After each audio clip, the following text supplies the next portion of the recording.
Good evening, everyone.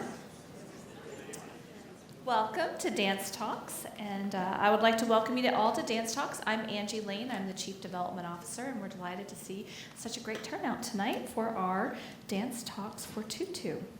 Before I introduce our panel, I'd just like to give you a friendly reminder to please silence all cell phones and turn off any smart watches. If you need to exit the theater, you do so at the doors on the right or left behind you, the exit signs. This evening we'll be taking a deep dive into Annabelle Lopez Ochoa's world premiere, Delmira, which appears alongside Stanton's Tutu, George Balanchine's Stars and Stripes, and Stars and Stripes Daring Tutu, September 21st through October 1st. Moderating our panel tonight is Houston Ballet Artistic Director Julie Kent.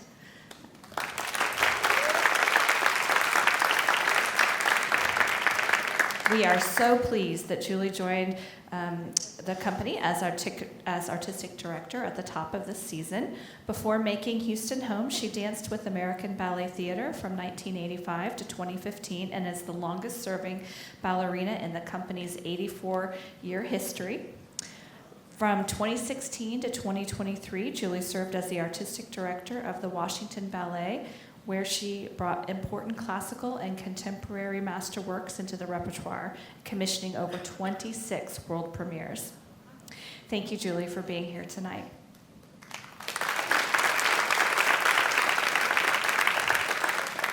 On our panel is Annabelle Lopez Ochoa.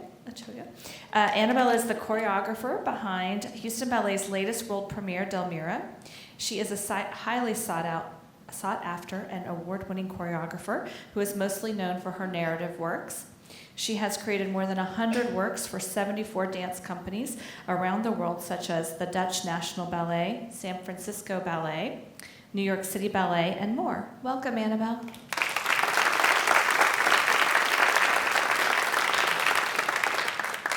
Also joining us is Principal Beckanne Sisk, who plays the titular role of Delmira.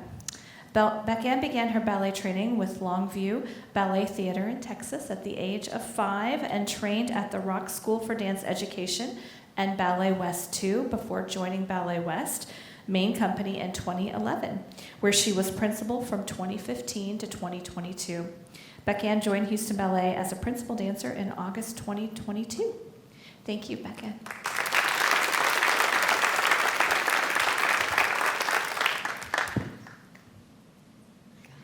Hello, everyone. Welcome. It's so nice to see you all here and have the opportunity to meet you and also shed some light on this exciting triple bill program, and in particular Delmira. It's an honor for me to be here, to be partnered with Stanton Welch and leading this incredible company, and to be a part of this remarkable organization and community which all of you have contributed to and really helped make it what it is. So thank you to you all for your belief in this organization and in the role that art plays in our lives. And so thank you for that. I'm thrilled to be asked to discuss Annabelle's latest creation and also have the opportunity to speak with Beckanne, who is such just a star. And for those of you who have seen her dance, I think her light really shines so radiantly. And I'm eager for you all to get to know a little bit more about her as a relatively new dancer to Houston Ballet. So it's going to be a fascinating conversation, and I really hope you enjoy it. As Angie, thank you for the introduction, Angie. As she mentioned, Annabelle is a very prolific choreographer. She's had a very long career. She's worked everywhere. She's created all kinds of pieces, from non-narrative works to narrative works. All different kinds of music has inspired her. She's really had a really impressive career that she has worked very hard at her craft for a long time. As Angie mentioned, she has done several narrative works recently that have really sort of, I think, captured audiences as far as Frida, which was her work inspired by the life of Frida Kahlo, as well as the Coco Chanel. Coco Chanel for Hong Kong Yes. Ballet. And the A Streetcar Named Desire. yes, yeah, and just go on and on and on. The Little Prince. Right, but this piece is inspired by the life of Delmira Agustini, who was a Uruguayan poet in South America in the early 1900s. She was a writer and who, for the first time, really spoke about and addressed women's sexuality, their desires, their independence, their opinion, and in a society, in a world dominated by men, that was very unusual, and so she was quite a local celebrity in some ways. Yeah, she ended her life. She was famous at the age of 23, something like that. And Annabelle can either share or not share her end, but very dramatic, needless to say. She had a very short life, and it was extremely dramatic. So my first question would be, how did you discover Delmira? How were you, I mean, it's got all the ingredients. For an opera, yes. Yes. But how do you make the discovery, and then how do you turn the idea, the story, the life into, in your mind, a ballet? Okay, so your first question, I'm going to answer that. I was approached during the pandemic in 2020, at the end of it, by the director, the former director of Ballet Nacional del Sodre, which is the national company in Uruguay. And he was a Spanish man, Igor Riebra, and he was finishing his tenure, and he says, my dream to finish is to make have a ballet about Delmira Agustini, who for us is a hero. So there's a lot of awards in her name, literary awards. It is you and another choreographer that I have in mind, so I want you to audition for it. And I said, okay, how about I write a couple of scenes so that you can see what my perspective and take will be on that. And I did. In 1 week time, I had 3-4 scenes. And he says, okay, I guess it's you. And not just because the scenes already appeal to my imagination, but you're a woman. And obviously, I'd like to have this story of a woman told by a Latin woman. Unfortunately, the pandemic started there a little later. So they had like 80 cases in December, and by January they had 500 cases and the entire country shut down. So in 2021, which was going to be January, unfortunately it was postponed. And because he was the, exiting the company as a director, it was cancelled because the new director had different ideas for the company. So I had this story, which I had actually developed into a 2-act ballet, and 1.5 years later, Stanton called me and said, we want to invite you to make a short 1-act narrative work. And I said, oh, in the same call, I said, well, I've got that story. And in 10 minutes, I tell him approximately how that story is. He was like, well, I guess we do that.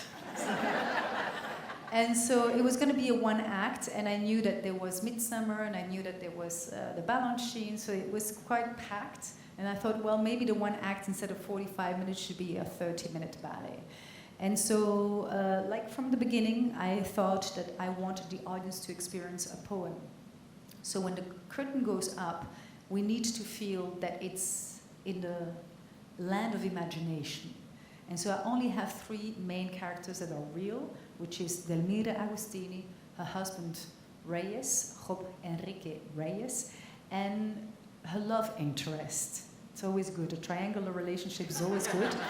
Manuel Ugarte. And the rest would be symbols. Because as a poet, she used symbols to express her emotions, to express situations.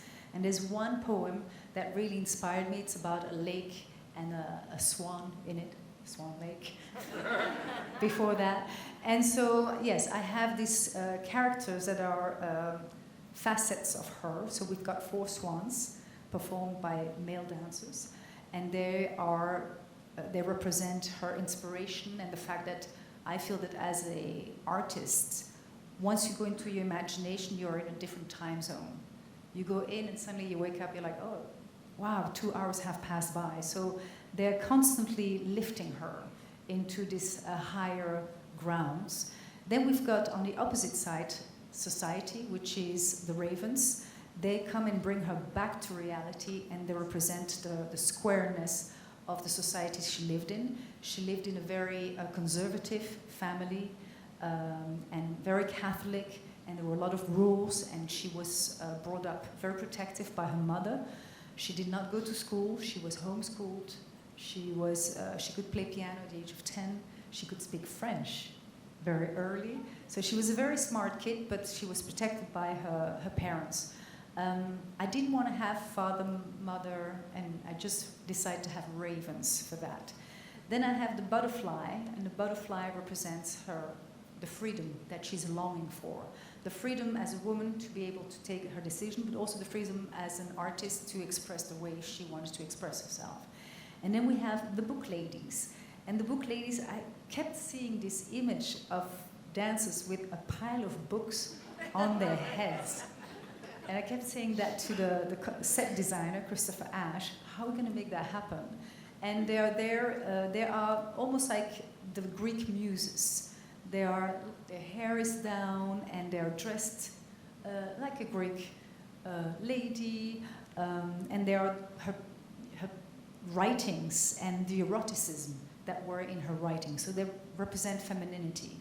And with these elements, I decided to tell the story in a very quick 32 minutes and 45 seconds. So she has a very short life. She only lived until she was 27 years old.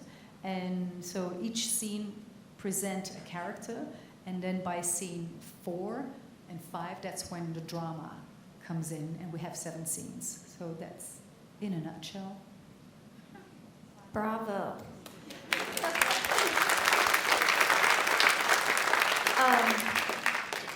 One question, one comment. I think the intensity of the drama and the pace in which you've crafted this work is so effective, and so it grabs you and takes you, and I think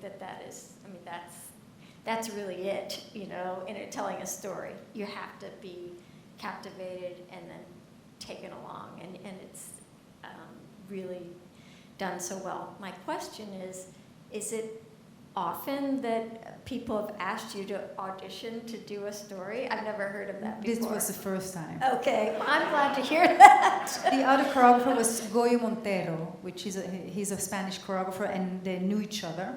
And so he really enjoyed the work of Goyo Montero. Yes. And he knew that work. He didn't know my work. Right. And, Okay, but it was I know the very Goya. first time. He's wonderful too, Yes. but they made the right decision. Good.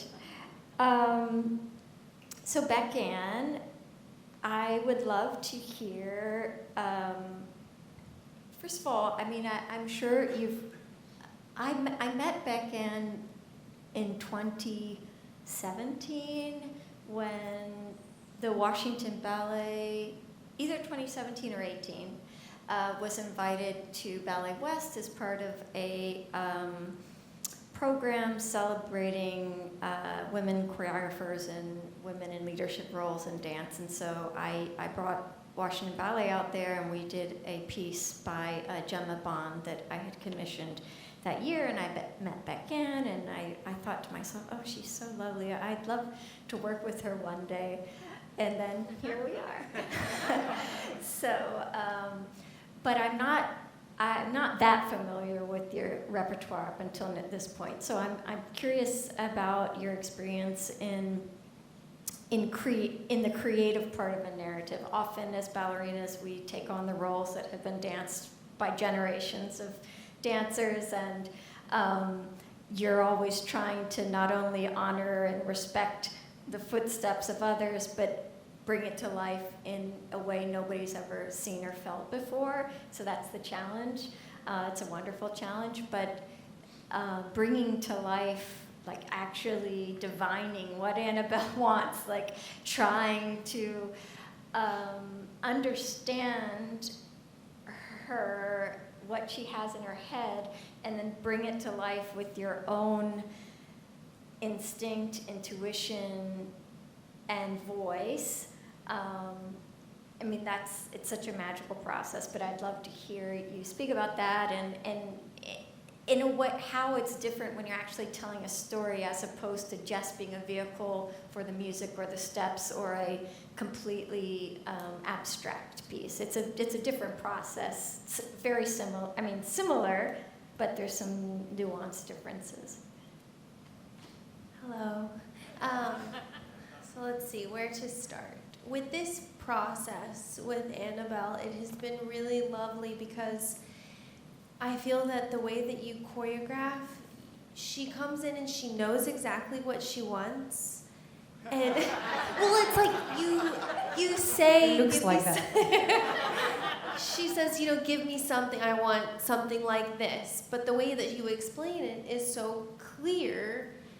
And I've never thought of myself as a choreographer at all. I don't have that itch or really that in me. I think it takes a certain kind of person. But she has made me feel like my intuition is good and that you should listen to your intuition, which is something that I really have never heard before. And so working with her through this story has been wonderful because she knows what she wants, and the moves have already begun to tell the story. So it feels like there's not much to add to it, but the more we work on it, the more details she adds and little nuances that have really created and shaped the character through the choreography. But yeah, it's definitely very different dancing a narrative ballet to just like a contemporary piece that's just dance. So really thinking about the story, I find it much more moving, and it's easy to get lost, and it feels more like a journey emotionally and physically through narrative dance. You're gonna have quite a long evening as Beckanne is dancing. Is it the Blue couple in Tutu? Yes. Blue. Which is a beautiful ballet to Ravel music that Stanton created on San Francisco Ballet about 15 or so years ago, so more along like colleagues of mine. Muriel Maffray, Gonzalo Garcia, Juan Tan. So it's not a new piece, but it hasn't been, I'm not sure if it's its debut at Houston Ballet or it hasn't been danced very often here. So it's new to most of the cast members that are in it. And it's a really beautiful example of Stanton's work.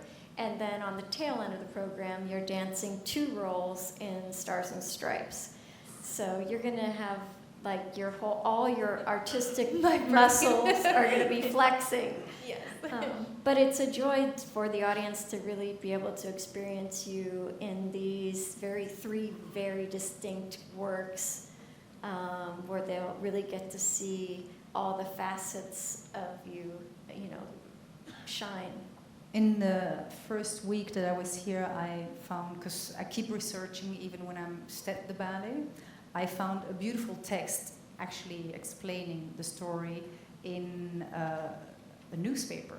And then I gave it to you guys so that they know the story, because as a choreographer you don't always find the right words. You find the right steps but not the right words. So I gave them that, and then I said, so you know the whole drama before we actually get to it. Because yes, they are completely in the dark. Come in and you're like, okay, there's a lake. Where? There's a tree. They haven't seen the tree yet. You know, it's there. It's going to be there. You're sitting on the branch of the tree. So it's asking a lot of their imagination.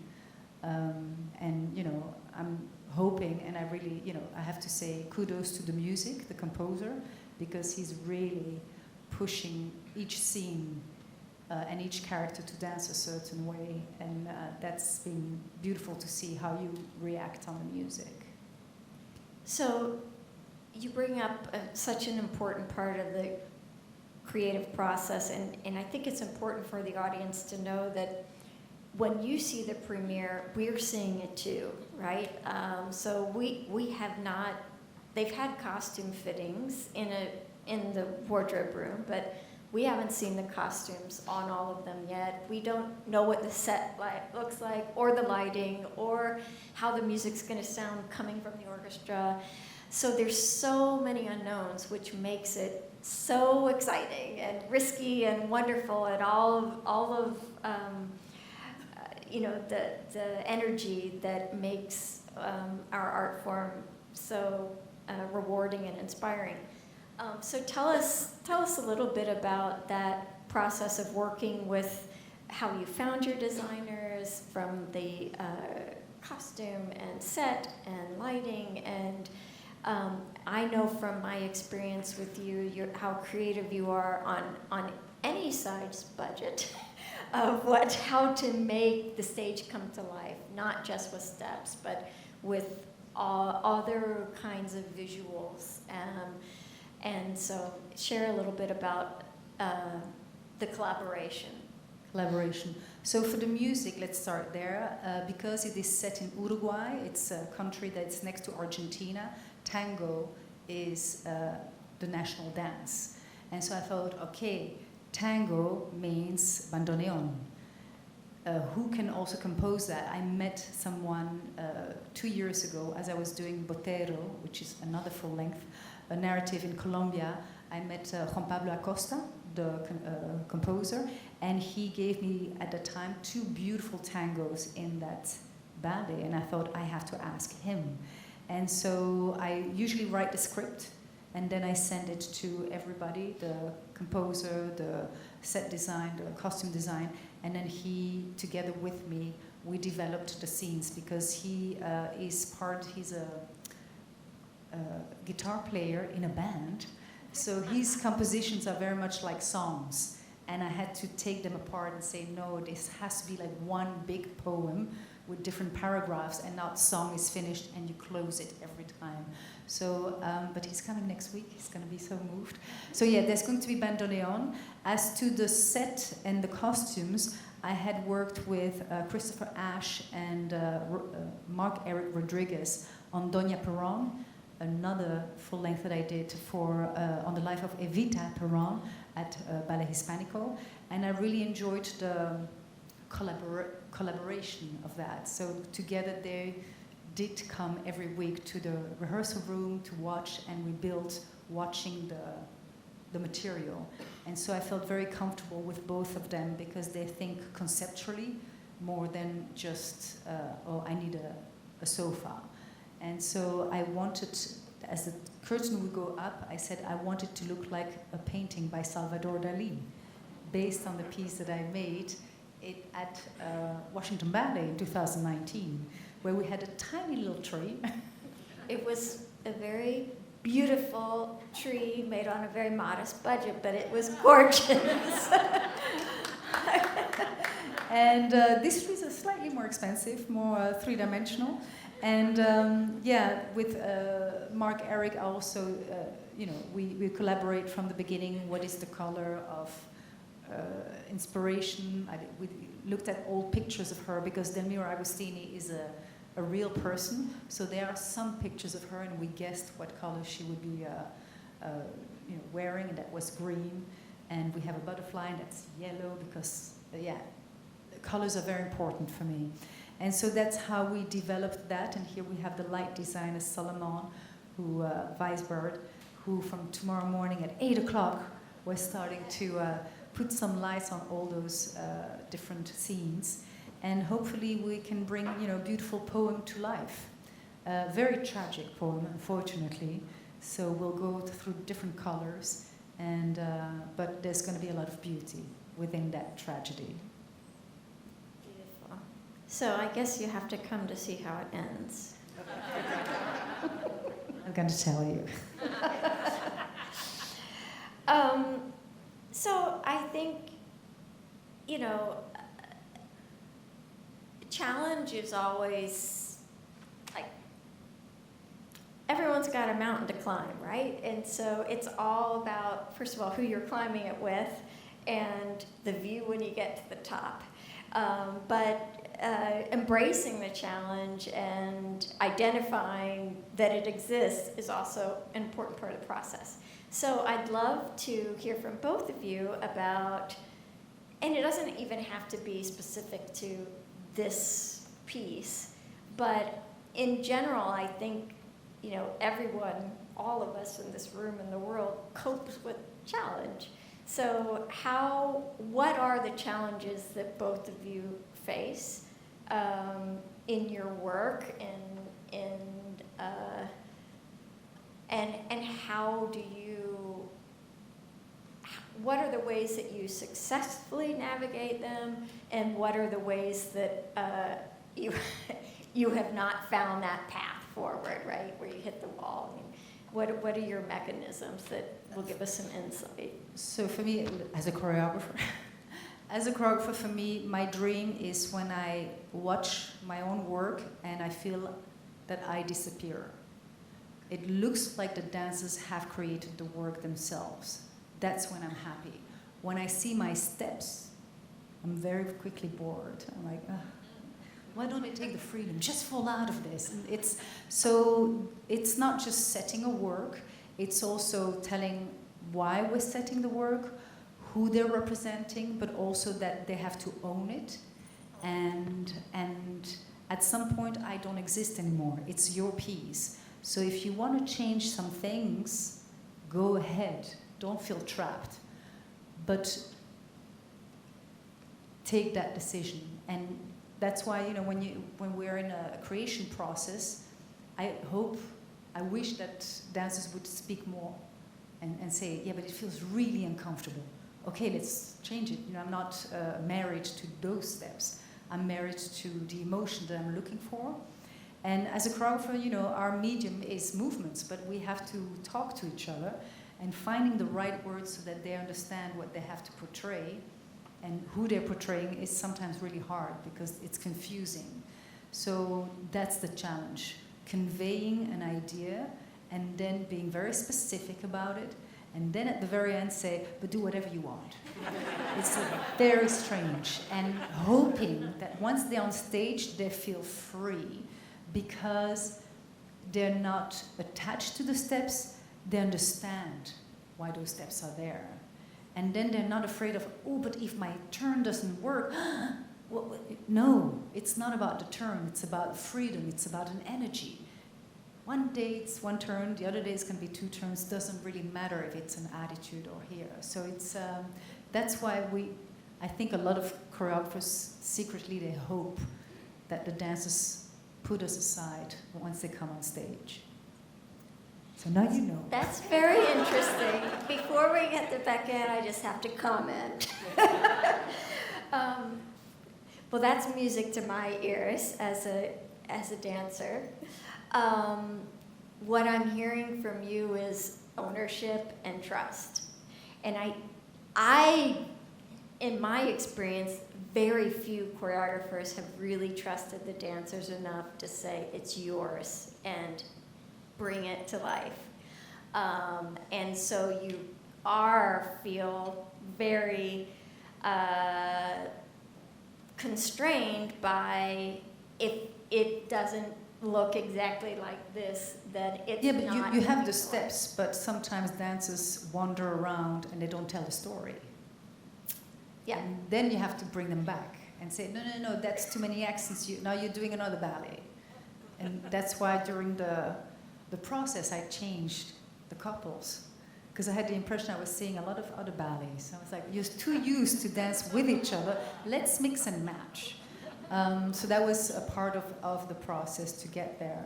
But yeah, I've worked a lot with actors, and actors, they really don't like rehearsing.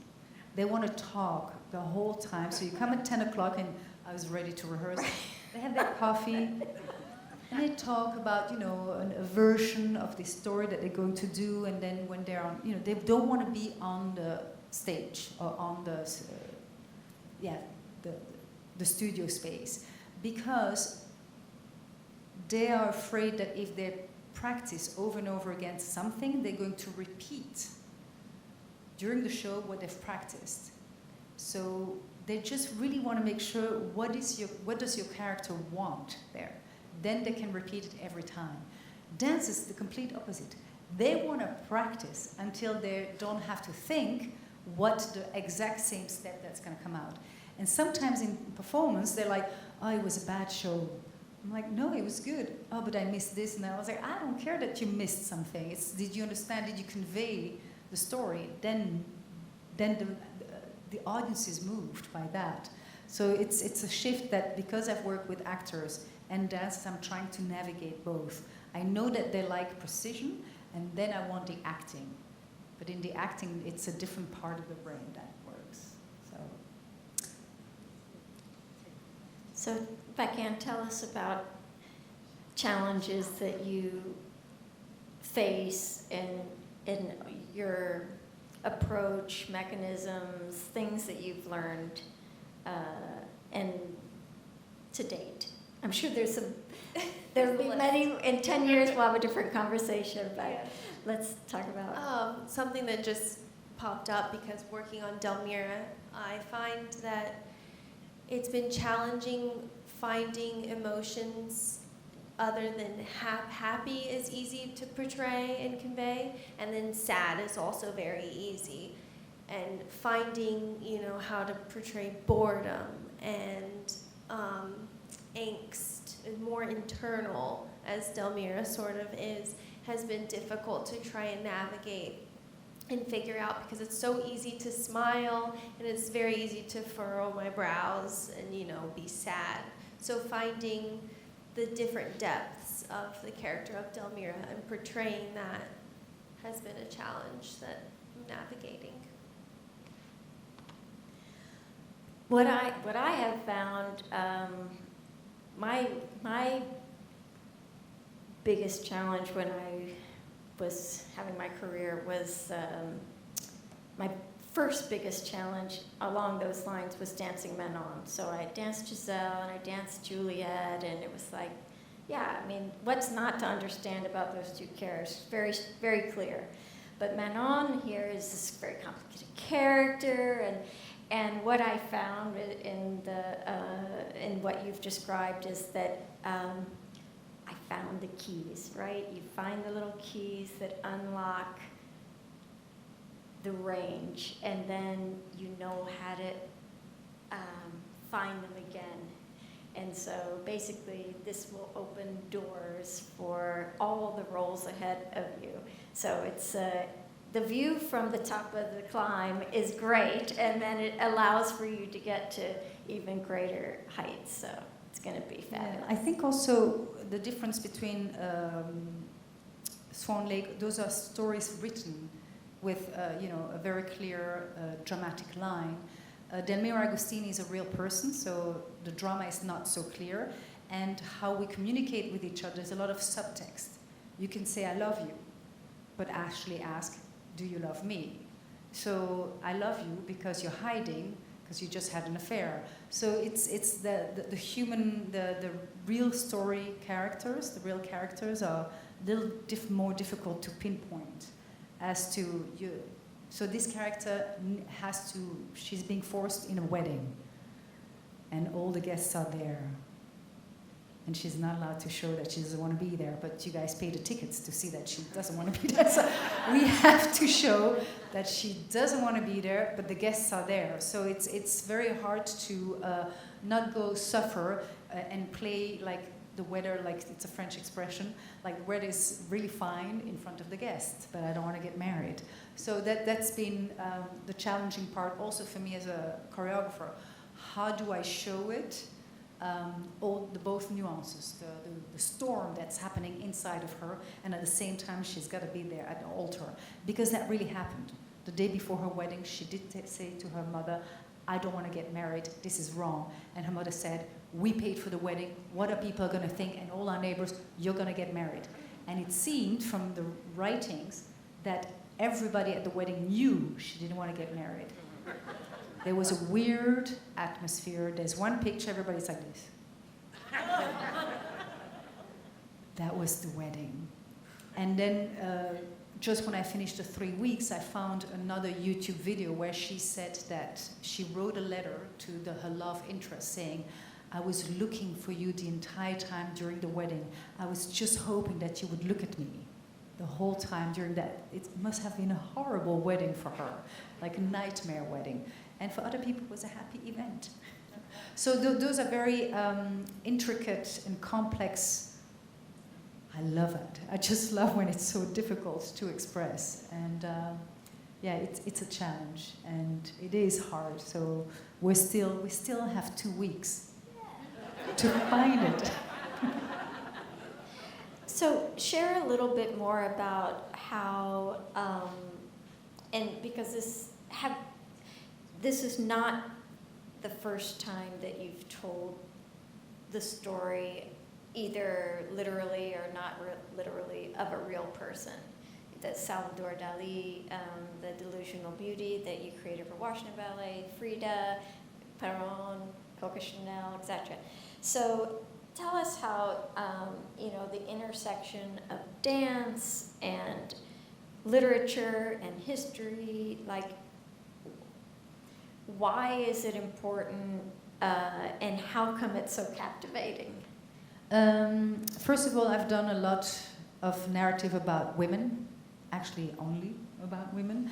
I think they're very interesting also to understand the history of where women have and when they've lived, and the choices, unfortunately, that they had to make, because they have to survive in a world that is harsh for women. So Coco Chanel started as a prostitute. Not many people know that. Coco Chanel unfortunately had to choose for the Nazis to survive. Not many people know that, but she was on the wrong side of history. And we buy the perfume. I'm wearing a Chanel. I'm like, are you sure? Do you know what you're wearing? So I like to expose, and not expose, but show women's lives and why they, without judging them, like Evita Peron was totally rejected by her father. She was a bastard child, and therefore what was very important for her was to be accepted by the high social class. And she did everything to get there and became on the wrong side of history. So it's instead of being judgmental, I like to show all the facets so that we understand these women, why they made those choices. And the same with Delmira. She was actually, and now I'm going to tell something about the story, the first woman in 1914, in Uruguay that was granted a divorce. And she got it. She was the first woman. That's how a feminist she was. She decided to get a divorce and survive by herself with all the judgment of society. And that was her end because of that choice. And I think I like those stories so that we understand the history of women through the years. And I like those stories to give them to dancers, for them to have, because they are also real women living in society. They're not a made-up character with a good ending or a bad ending and somebody wrote your story. It actually, society has made their story. And so it's a challenge to tell, and it's a gift for me, for ballerinas, to get different stories. Amen.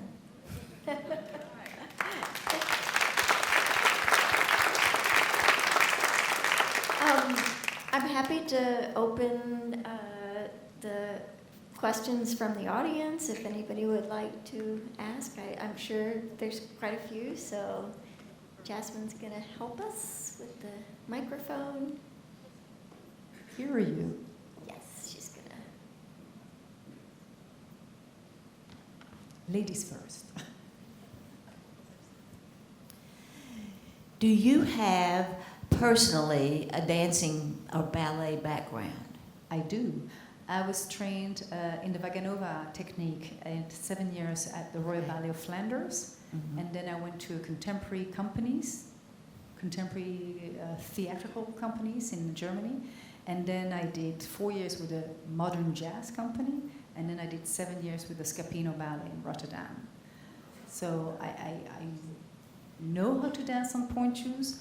I made a conscious decision not to dance on point shoes. Not just because it hurts, but to be completely honest, I was 15 years old, I wore a tutu and I started laughing. It was not me.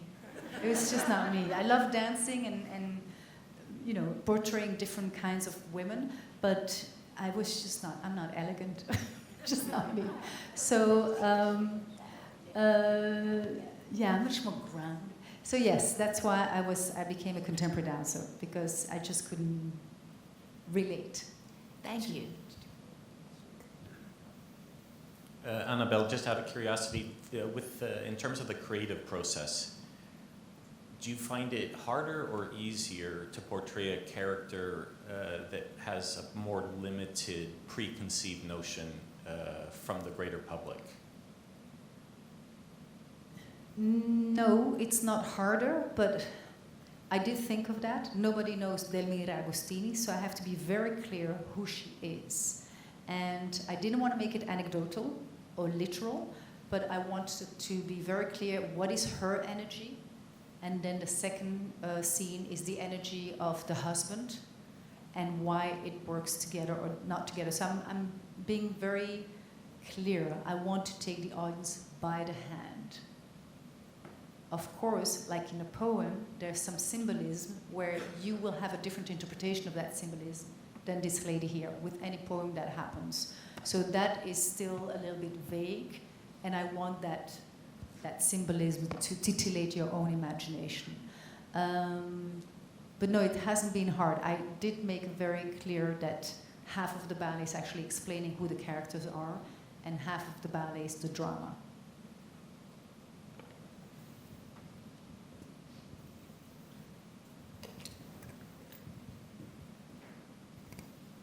Annabelle, I know a world premiere is amazing because you get to see everything for the first time.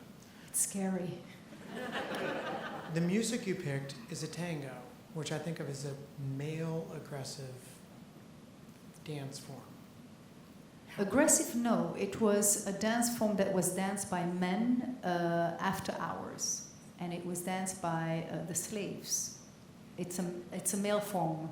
How are you going to modify that to be a female poet, to be softer, when you've chosen your composer who has a strong tango background?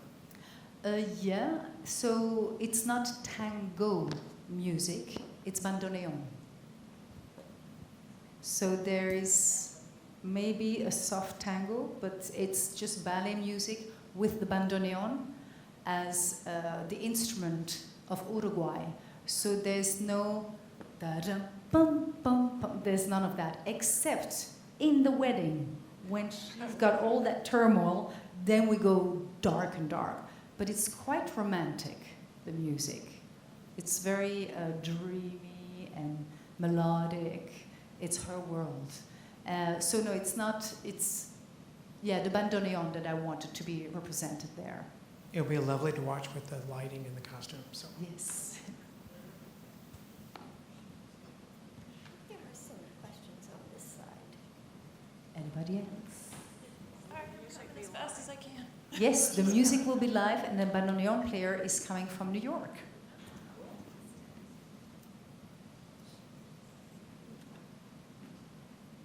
Do you have a question? Yeah. I know there are other artists in history, like Andre Tarkovsky, that wanted to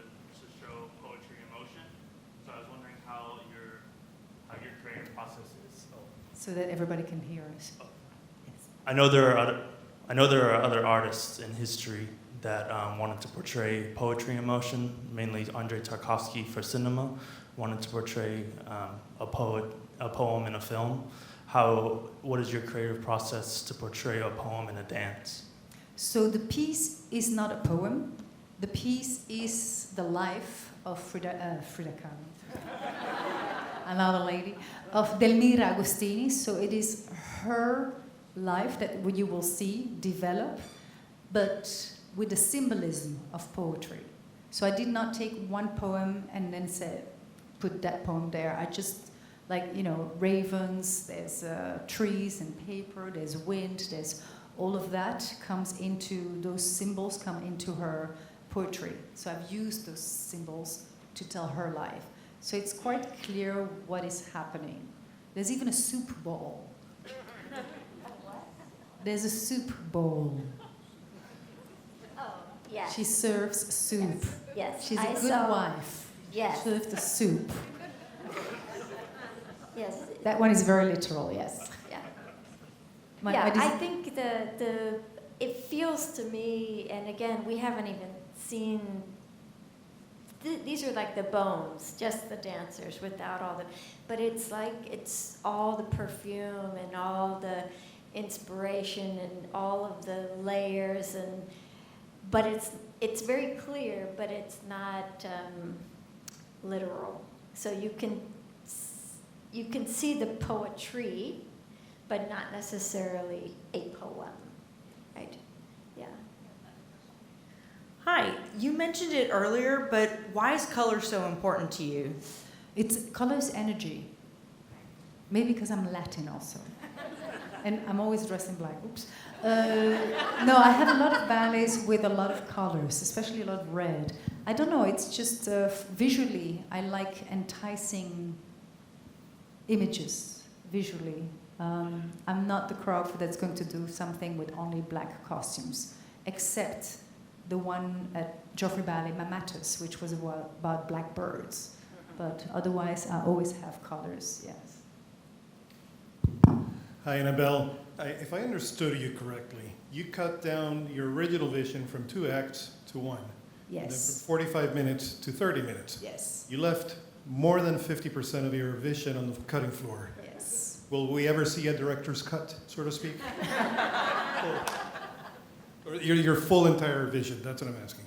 I think, it can, in Delmira, the full-length ballet needs an audience that know who Delmira is, because companies are like, how are we going to sell tickets if nobody knows Delmira Agustini? So the full-length version one day maybe will go in Uruguay, and that's the only country that will sell out because of the title.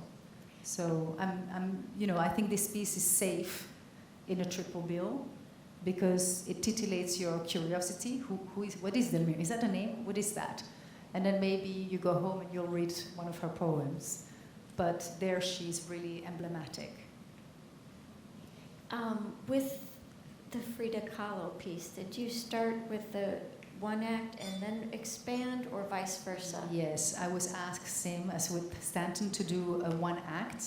And I was asked to specifically to do the life of a woman from literature or history that was damned and doomed.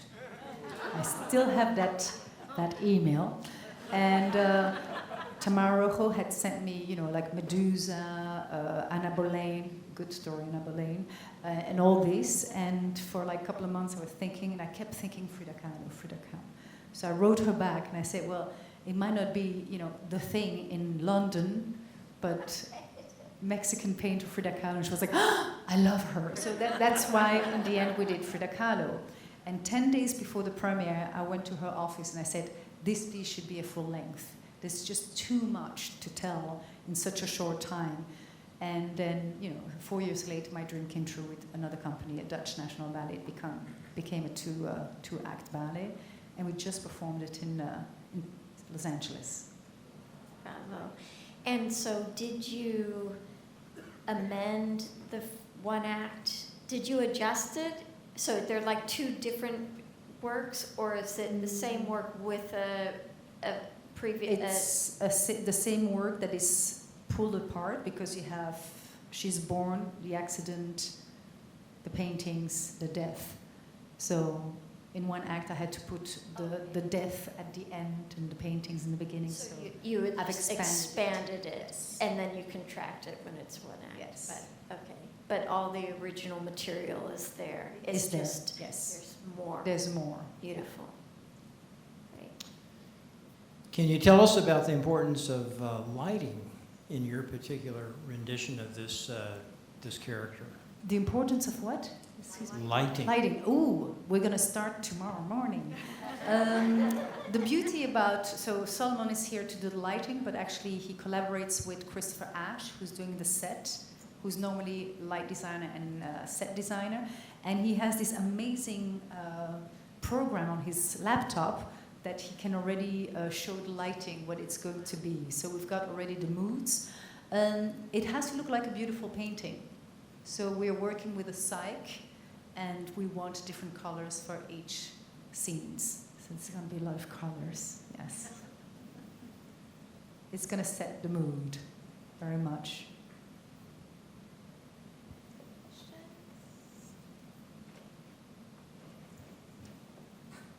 We've got one more down here in the front row. Jasmine, Jasmine, careful on the run. stairs.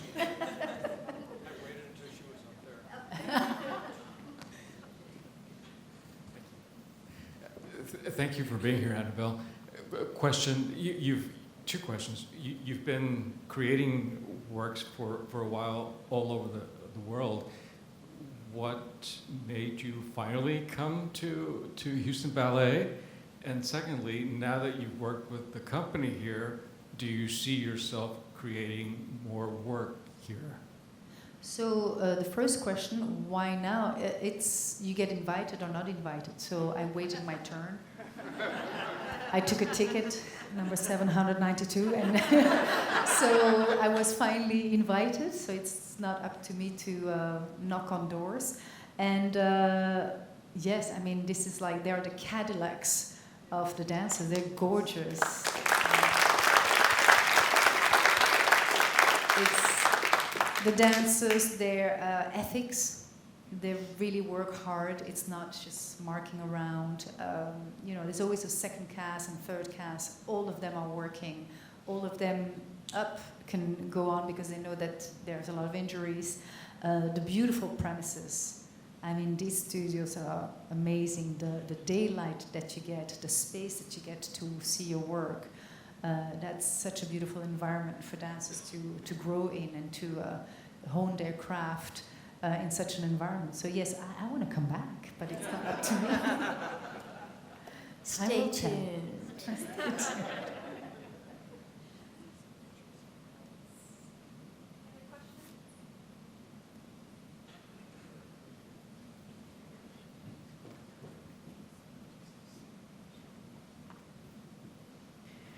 Annabelle, it seems like we're all asking you questions, but I want to say how much I appreciate the complexity. It seems like an overarching theme in your work to bring out the complexity of the characters. So thanks for that. I love that. And I'm curious if there's something else, if you see that through most of your ballets, and also is there something else that you want us as the audience to take away from the experience? Or different understanding, and things. Different understanding. No, it's a woman that lived really, a century ago, and that was in a cage of a society, and she was a feminist without knowing that she was a feminist. And sometimes when I look, I'm 50 years old. So when I look at the youth, and the way they are, everything that they have, sometimes they forget that a lot of women before them fought so hard. I know that my mother in the 50s, 60s was not allowed in some of the universities. There were universities that were not open for women. Can't imagine that. At my age and all the things that we can do as women, there's been an evolution. And so for me, bringing these women that lived before me on the stage and saying, let's not forget the hardships and challenges that they had. And because of those, they were fighters. That's why we have this life now. That's why there are women that are writers. That's why now there are women that are at Hollywood getting, Sofia Coppola, who's gorgeous work, but they did not exist before. So for me, it's giving that to an audience and to a younger generation for us not to forget the women that were before us.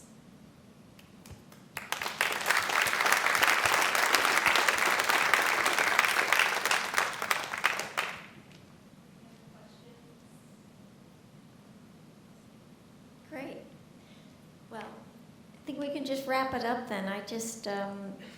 I want to thank Annabelle for this beautiful piece and for sharing your talent and creativity and generosity with our beautiful dancers. And I'm so excited for the coming weeks and look forward to sharing the opening with you on Thursday next week.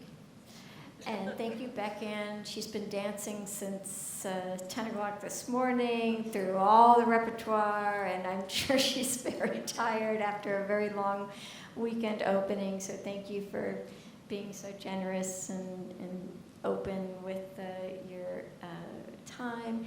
And thank you to you all for, again, your support of Houston Ballet, for your enthusiasm about new work. We all, as I mentioned before, love and honor work that has been done for generations. It's the continuum of looking back and looking forward. And there's something very beautiful in our art form that we have these ballets that are really an oral and tradition and sort of handed down, but it's the what's next. It's the frontier, and how can we continue to create art that reminds us of what a gift it is to be human and to experience new feelings and new thoughts together, all of us. And without your support, that just doesn't happen. And so look forward to inviting Annabelle again so she can create another story or not story that will move us and just, again, celebrate the human experience. Thank you to the whole team for bringing this together, and look forward to seeing you next week.